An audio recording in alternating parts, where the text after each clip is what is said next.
speed cuma ada apa ni, 4 forward speed sebab gear 4 dah rosak lah. So kereta ni saya beli dah masuk tahun kedua ke dah masuk tahun ketiga dah rasanya. Modification apa ni, ubah wheel pada 5 lubang, ambil A36 punya, rim AC Snitzer Type 1 Racing, depan 9.5 inch, belakang 10 inch JJ,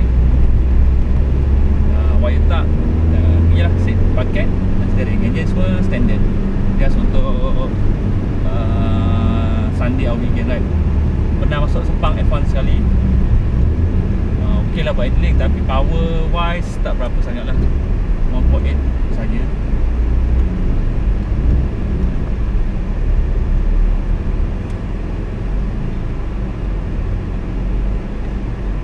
So masa beli dulu memang teruk lah kereta ni. Steering rig rosak, exhaust macam apa ni, exhaust bocor macam kita perang.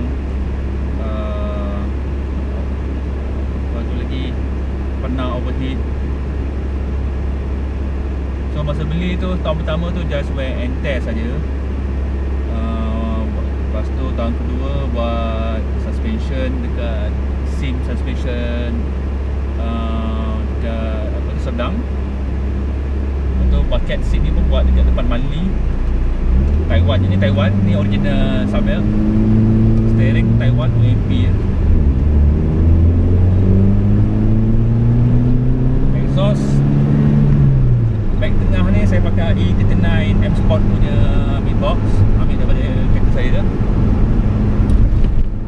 Muffler belakang tu saya guna Remus. Bunyi pun okey lah, taklah apa-apa kuat sangat. Nampak tak dia? So, suspension ni baru tuning lagi dengan Rashid Ramlan dengan mekanik dia Pino. Memang sedap lah. Cuma tayar lah, tayar saya pakai guna semi slick, depan guna biasa, jadi belakang terlalu grip.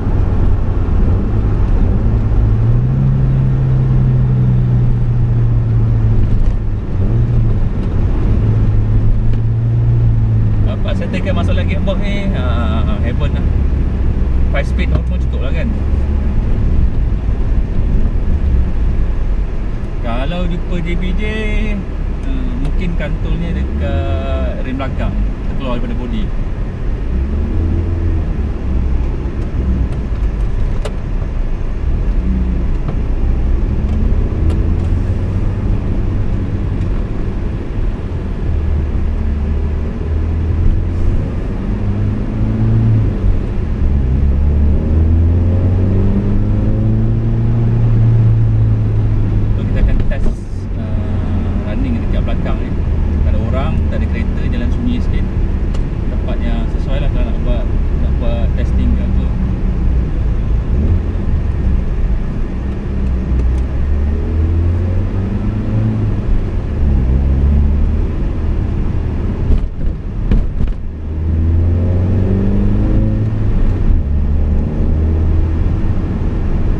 Plan kereta ni apa, next plan dia saya nak tukar suspension bush,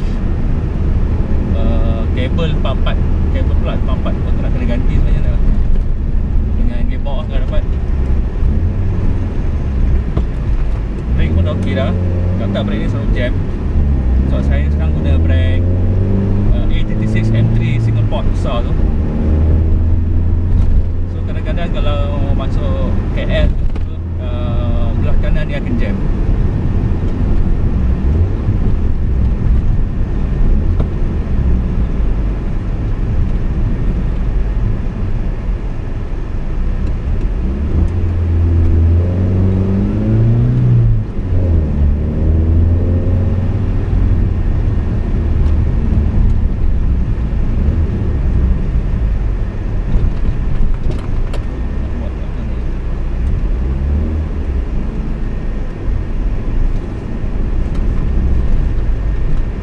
Suspension agak keras. Memang saya cakap dengan SIM Sedang tu suspension paling keras sekali. Sebab keras tu sebabnya saya tak nak tayar belakang tu kena wheel arch. Tunggu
price kereta ni. Kalau tengok kat mudah, serendah 34,000 pun ada, dan semahal 75,000 pun ada. Jadi ikut model juga. Jadi apa yang menentukan kereta ni mahal dengan murah? Satu tu body tak karat. Kalau body tak karat mungkin agak fetch harga lagi tinggi lagi. Biasa dia karat dekat bawah bawah firewall bateri di belah kanan ni. Kedua yang buat harga mahal, kalau owner asal tu maintain originality kereta ni. Kalau enjin dia ketam, dia maintain ketam dan cantik, okey lah, mahal lah jadi. Kalau owner tu maintain pula body EM, enjin dia pun so kat situ lah yang akan drop harga. Sebab enjin Jepun ni menyebabkan body tension ataupun body fatigue ataupun steel fatigue lah. Lama-lama depan ni akan apa ni cakap, akan retak lah. So kalau nak cari kereta macam ni kat mudah, standby lah dalam 8,000 ke 9,000, 10,000. Lepas tu dah beli, standby lagi 5,000 untuk bayar entire, ganti bush, ganti suspension, buat ganti steering rack. Dah okey lah. Yang penting enjin saya guna M40 1.8 dia, memang lasak lah. Horsepower memang rendah lah, 130 rasanya. Single cam. Kalau twin cam dalam 160 170 boleh pergi. M40 apa tu, IS B18 IS.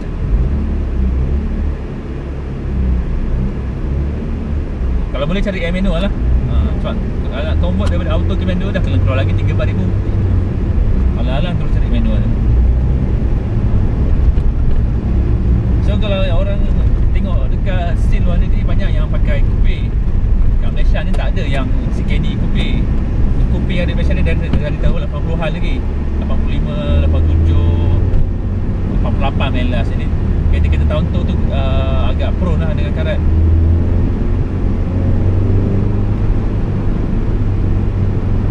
Macam kereta ni saya dah banyak modify steering rack E36, apa tu, knuckle depan belakang ni semua E36 punya.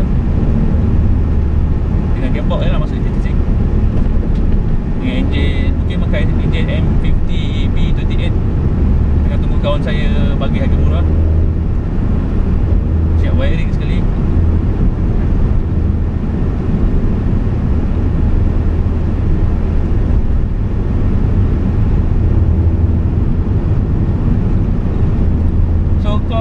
Kereta ni macam kereta Jepun juga, jaga minyak hitam, jaga bel, tengok temperature, jangan kasi overheat. Tak, itu je lah. Minyak pun minyak kuning. Kena murah lah. Cuma nak jadi, yang jadi mahal ni spare part je. Spare part macam rem pelik-pelik sikit, 2-3 ribu kena standby. Suspension adjustable, 2-3 ribu lagi kena standby.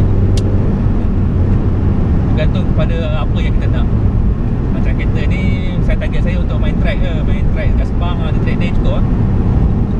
Kita bawa pergi sarapan kan, pergi kerja dah, cukup.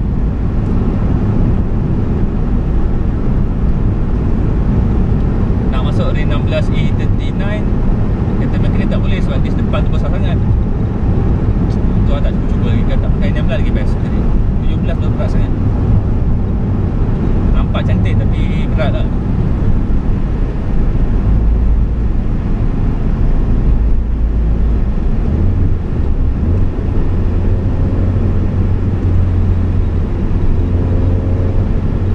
So lepas ni saya akan tunjuk bagaimana nak bawa E30 dalam Sepang guna game Assetto Corsa. So saya ada kereta E30 real life walaupun bukan M3, tapi dalam game tu M3. Jadi kita tengoklah apa beza dia.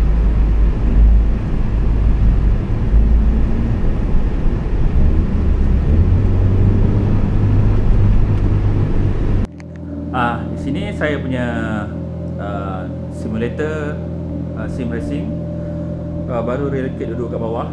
Jadi saya akan ceritalah apa yang spek-spek untuk simulator saya ni. Untuk audio saya guna Pioneer player Blu-ray saya sebenarnya ni. Dah lama dah, 2010 model.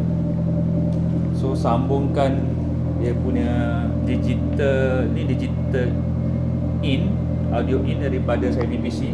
Saya support digital in belakang. So PC saya ni spek i7, gunakan Nvidia GeForce 970 GTX single saja, boleh support 3 skrin. Dia speaker ada 1, 2, 3, 4 dan subwoofer saya letak dekat bawah seat untuk immersion lah. So keyboard dengan mouse wireless. So set saya punya monitor ni, yang tengah tu 42 inci, kiri dengan kanan 40 inci, Sony LED. Ini saya punya engine, lock engine BMW saya pecah hari tu. So saya jadikan table, lepas tu saya jadikan dia hiasan kat belakang ni. Ni engine M54B22 punya block. So kat sini saya punya live streaming set, kamera biasa je, HDMI out. So dia akan hantar feed ke saya punya Teradek video ni. So dia nampak dah ready tu. So dia akan hantar feed video secara live streaming secara real time pada kelajuan, pada data 790 kbps. Saya klik start. Saya akan live lah. Sekarang ni kita akan live di cdn.stream.my/simracing. So ni rig saya. Frame adalah daripada MPC Racing, tak tahu lagi wujud ke tak, order daripada Taiwan. Siap dengan seat sekali. Sebabkan saya nak height yang betul, saya gunakan tayar dengan saya punya rak katil tu. So steering set ni daripada model Thrustmaster T500 RS. Sebelum ni saya guna Logitech G27, jadi upgrade ni memang agak berbaloi sebab force feedback dia agak kuat dan linear. Linear tu maksudnya smooth lah. Dan juga brake ni system pedal dia, boleh upside down, tapi saya guna style macam ni. Kalau upside down dia style GT. So sebab saya punya gear saya order daripada Direct Sphere, tak sampai-sampai lagi, mungkin sebulan 2 bulan lagi, jadi saya guna pedal shift. So game yang saya tunjuk depan ni adalah Assetto Corsa. Beli dekat Steam, download je. Alternatif kepada Gran Turismo saya. So kat depan ni ada nampak iPad ni. iPad ni akan baca data daripada game ni guna Wi-Fi. So bila saya shift, dia akan tukar gear lah. So saya akan buat 1-2 lap di Lintas Sepang. Ada pula game ni ada support Lintas Sepang. Jadi kita akan lihat sebentar lagi. So dekat sini saya tunjukkan sistem live streaming saya.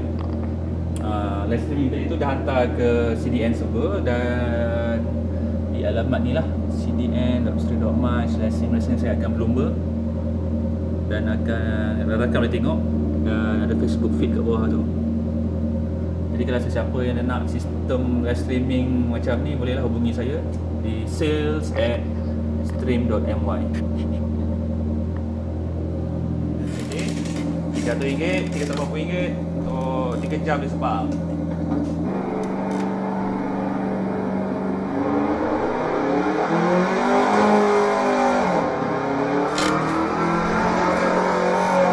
Model ni sama macam yang saya bawa tadi, A30, tapi ni M3 Group A.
Anggaran kos untuk ada sistem yang macam ni.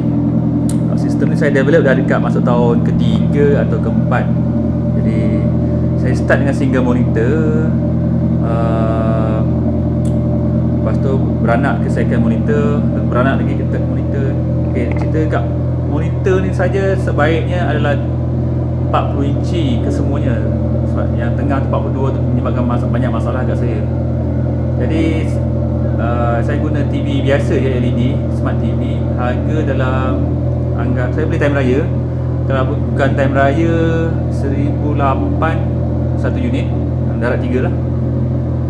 So audio system cari yang dedicated 5.1 nya. Cari MPC ni dah cukup. Yang ni saya guna benda yang dah lama. So sebenarnya powerhouse dia kat sini lah, apa tu, PC ni. So kena habis duit banyak sikit kat sini. Guna graphic card yang okey. Saya guna yang 5GB DDR RAM GTX 970. Boleh upgrade ke SLI kalau katakan game, katakan project cast memerlukan lagi graphic card yang power. Jadi saya memilih untuk main game dekat PC base ni sebab ada project cast, Assetto Corsa, R Factor 2 dan juga iRacing.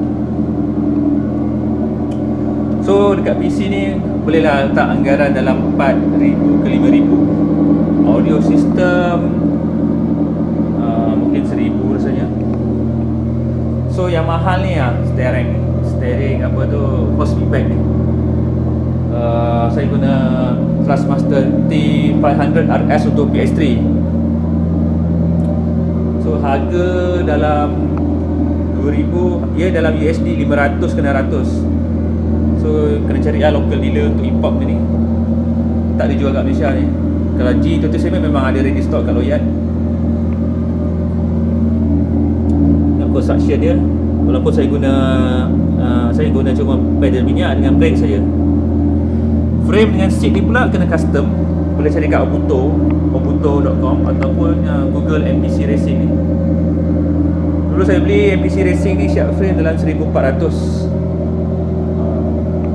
Okay, mungkin anda kena invest Android atau app iPad ke untuk external data display ni. Mungkin tambah lagi 800. So cabling untuk internet ada Unify, sebulan dalam 139 rasanya sekarang. Untuk live streaming, kamera dalam 800. Tapi alat kecil ni mahal ni, dekat RM4,000 ni. Ini company punya ni. Saya pinjam untuk buat R&D.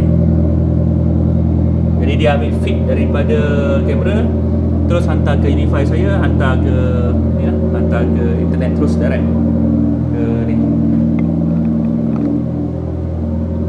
ke website. Jadi kat sini boleh letak lah kita punya live streaming. Ini PC saya untuk buat programming guna Mac mini ya. So setakat ini sajalah untuk sesi sim racing kita hari ni. So kalau ada banyak lagi nak minta pendapat dari saya, bolehlah saya minta tolong, saya tolong nanti.